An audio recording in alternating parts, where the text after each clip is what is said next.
Para hacer una lectura de este material en clave sociopolítica, yo sugeriría dos comprensiones o plantearía dos comprensiones iniciales. Primero, la aproximación sociopolítica bajo la noción de herramienta exegética y de lo que conocemos como estudio crítico, que no es otra cosa que estudio científico del material de la Biblia. Partiendo de ello, el análisis sociopolítico pertenece al ejercicio de reconstrucción de las condiciones históricas en las cuales surge el texto. En otras palabras, del mundo en que se ubican los grupos y las ideas que conforman dicho mundo, y de la función que un texto puede tener dentro de su sociedad, la razón por la cual es escrito o leído. Este es el ejercicio de comprensión de un texto en su trasfondo, en lo que está detrás. También una mirada en clave sociopolítica puede ser comprendida como herramienta hermenéutica y como un estudio de actualización. Aquí la mirada sociopolítica pertenece a la búsqueda de significación y de sentido en la historia de la recepción, o sea, en el marco en el cual el texto se lee. Desde el inicio de la tradición, ¿verdad? Desde el inicio del texto interpretado de generación en generación hasta el presente. Es una reflexión interesada, o sea, ¿verdad? Que tiene su énfasis en comprender las condiciones estructurales actuales en que se vive y el rol que juega el texto y que puede jugar ante dichas condiciones, ya sea como denuncia o ya sea como legitimación de un orden imperante, porque la lectura política va a ser una lectura de facción, de perspectiva ideológica, ¿no? De posición. Sugiere un breve itinerario, ¿verdad? La pequeña provocación inicial que ya leí, una mirada a Génesis 11, 1 a 9 en sus tres dimensiones, literaria, histórica y teológica, desde una postura sociopolítica y unas reflexiones finales.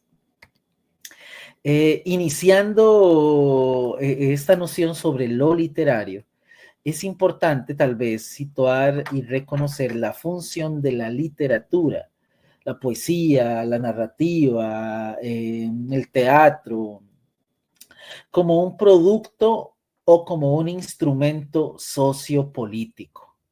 Aquí hay una imagen de un producto literario, en este caso un cuento, una fábula de un autor inglés que escribe en los años 40, que se llama George Orwell. Un autor famoso por textos satíricos que son construidos a partir de relatos con personajes y con tramas que parecen ser muy inocentes. Esta imagen es de su famoso texto Rebelión en la Granja. En este texto tenemos un relato sobre animales que se rebelan en una granja, ¿no? Caballos, perros, cerdos, cabras, se rebelan en contra de la dominación humana y crean una sociedad. En el texto se dice, ¿no? Hay una de las frases más importantes. Todos los animales son iguales, porque hay una revuelta que plantea la noción de igualdad frente a la experiencia de dominación que han tenido con los humanos. Pero conforme va pasando la narrativa, se va cambiando esta máxima hasta convertirse en la frase siguiente. Todos los animales son iguales, pero unos animales son más iguales que otros. En el momento ya de esa frase, avanzada la lectura, lo que tenemos es una modificación en las formas de relación entre los grupos de la granja. ¿Cómo se valora este texto? Bueno, este texto no se lee de manera literal. Los caballos no son caballos, los perros no son perros, los chanchos no son chanchos o los cerdos. Estas son metáforas literarias para hablar de una sociedad, para hablar de un análisis que quiere realizar Orwell de su propia sociedad. Así, por ejemplo, el texto de Orwell se describe como una fábula mordaz sobre cómo el régimen soviético de Joseph Stalin corrompe el socialismo llevándolo hacia un tipo de autoritarismo. Esto es importante porque Orwell era un escritor de militancia socialista, pero era un militante que disentía de la orientación que tomó la Revolución Rusa ya en manos de un liderazgo distinto al inicial.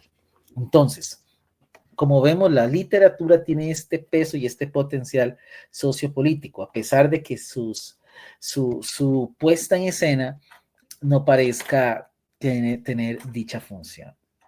Cuando hablamos de Génesis 11, 1 a 9, yo quiero resaltar la noción del único labio, que es una de las menciones tal vez más atractivas para las personas al leer este pasaje, y hablar más bien de Génesis 11 a partir de esta idea del único labio como una crítica a la dominación imperial y al discurso ideológico de una fuerza dominante. Para eso, una vez más, retomamos otra cita de la historia contemporánea, esta vez en boca de George Bush, quien decía en 2004, en un discurso presidencial en ocasión del aniversario del atentado a las Torres Gemelas: la libertad es el regalo del Todopoderoso a todos los hombres y mujeres del mundo. En tanto que la mayor potencia de la Tierra, nosotros tenemos la obligación de ayudar a la expansión de la libertad. Esta frase de Bush va a ser equiparada en esta interpretación al primer versículo de Génesis 11. Y toda la tierra entonces tenía un único labio e idénticas palabras. La segunda frase viene del proyecto de la torre y la primera de la potencia militar y política que ha imperado en el globo desde hace 100 años. Entonces, partimos del hecho de que la realidad de estar bajo un único labio va a significar, ¿no?, la característica cultural de los orígenes de los distintos idiomas de los pueblos, que es usualmente la lectura que se fomenta al leer Génesis 11. Ese relato simplemente quiere explicar de dónde vienen los distintos idiomas. Por el contrario, lo que planteamos es que esta idea de único labio tiene una dimensión política, una forma de hablar de la experiencia vital de los pueblos dominados bajo un sistema totalizante, que no permite otro discurso, ¿verdad?, otras palabras, otro labio, que no sea el pensamiento que les ha sido impuesto.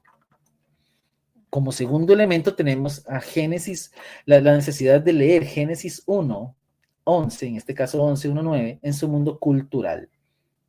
El texto debe ser leído delante de la literatura o frente y como confrontación a la literatura mesopotámica de propaganda política, y especialmente en esta época que ya ahorita mencionaremos, de la literatura propagandística de Babilonia, encargada de celebrar y sustentar el proyecto imperial babilónico. O sea, Génesis 11, 1, 9 es un texto que se escribe como discurso contrahegemónico. Babilonia tiene un discurso que legitima su dominación política y quien haya escrito Génesis 11 está debatiendo esa postura. Finalmente, podríamos decir que en las líneas de Génesis 11 y 1.9 encontramos o escuchamos lo que pudo haber sido el discurso o el sentir o el pensar de los grupos dominados bajo Babilonia. Para el Israel que ha sufrido la debacle y la derrota política y se encuentra ahora en el exilio, así como potencialmente para los pueblos dominados hoy bajo las potencias militares capitalistas que tienen tendencia imperialista, Génesis 11, 1.9 no solo invita a levantar una voz crítica y disonante ante proyectos de sometimiento y muerte, sino también llama a celebrar y constituir lo que podríamos llamar el proyecto de Dios, el proyecto de Yahvé, que trae abajo toda forma totalizante de dominación. Esto sería ya parte del discurso teológico.